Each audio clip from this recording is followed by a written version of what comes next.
লোক আসছেন না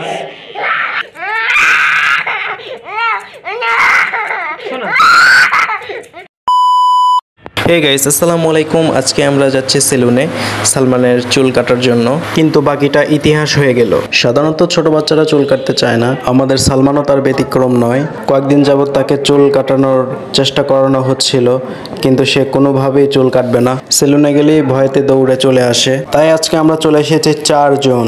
সেলুনে নিয়ে যাওয়ার পর তাকে অনেকক্ষণ বোঝানো হচ্ছিল যে কিছু হবে না, কিছু হবে না। তো যাই হোক, এবার বোঝাবুঝির পর্ব শেষ, এখন চুল কাটাকাটি শুরু।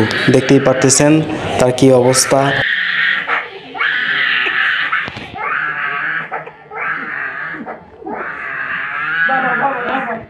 এক সাইড চুল কাটার পর সে তো আর চুল কাটবেই না, একেবারে সবাইকে মারা পিটা একবার শেষ করে দিচ্ছে।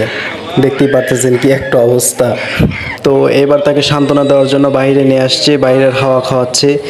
তো তাও যদি সে শান্ত হয়, একটু পর আবার চুল কাটা শুরু হবে। বাবা কোটে তো যাই হোক, ব্রেকিং টাইম শেষ, আবার চুল কাটাকাটি শুরু হয়ে গেছে। তো চুল কাটা অলরেডি শেষ, অল্প কিছু বাকি আছে। তো তারপরেই সালমানের ছুটি।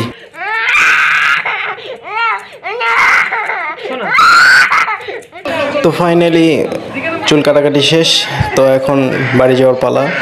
আমার মনে হয় এটা চুল কাটা না, এটা একটা বিশ্বযুদ্ধ হলো আমাদের সাথে।